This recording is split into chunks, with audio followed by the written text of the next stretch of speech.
اللهم صل وسلم وبارك على سيدنا محمد وعلى أصحابه أجمعين. كل سنة وانتم طيبين، وكل يوم بيعدي عليكم وانتم طيبين للأمة الإسلامية كلها وإخواتنا المسيحيين. النهاردة بقى مع بعض عشان أول رمضان. كل سنة وانتم طيبين لإخواتنا المسلمين حبايب قلبي. النهاردة بقى مع بعض هنعمل إيه؟ تعالوا نشوف هنعمل إيه. طبعا رمضان بيحب الفول عشان السحور، وعندي كمان بيض. طب تعالوا ندمسه في البيت ويبقى انضف واحسن. طيب انا اول حاجه انا نقعت الفول من بالليل، تمام، وبقوم الصبح بعمل ايه؟ ده بيض هحطه برده معايا مع الفول. بس هتشوفوا الاول احنا هنعمل ايه. انا عايزاكم بس تشوفوا بيضه هي زي ما هي، وهنسلقها نص سلقه بس على النار، وبعد كده هحطها في قلب في قلب القدره مع الفول. طيب نشوف مكوناتنا. عندي الفول، عندي طماطميه مبشوره، شويه رز، وشويه عدس اصفر، بس مفيش اكتر من كده. يعني هنعمل ايه اهو.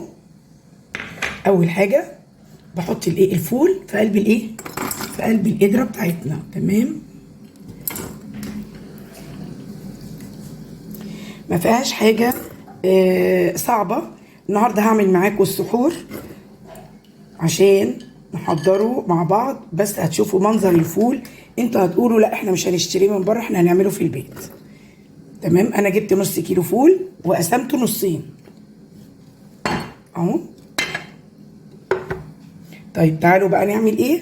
هنحط ميه عاديه، تمام، وهقوم حاطه طبعا العدس كله على بعضه. انزلي يا حبيبتي عشان طبعا بعد ما غسلته. احط العدس، تمام. مش هسيب حبايه، كل حاجه غاليه يا جماعه. احط الرز. طب الرز هيعمل ايه؟ الرز هيخليه تقيل.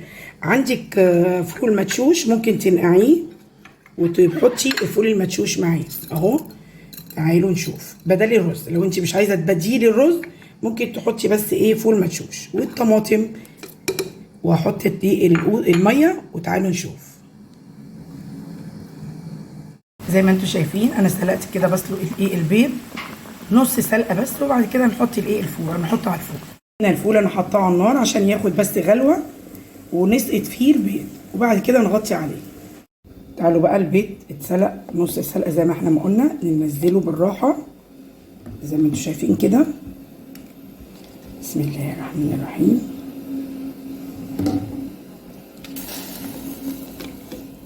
اول ما يغلي بقى الفول نوطي عليه خالص.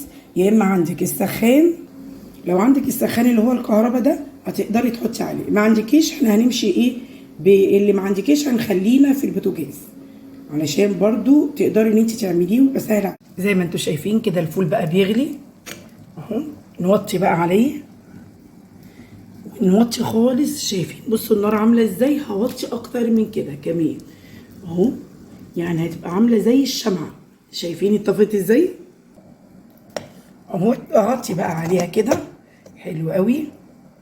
تعالوا بقى نشوف لما يستوي هيبقى عامل ازاي.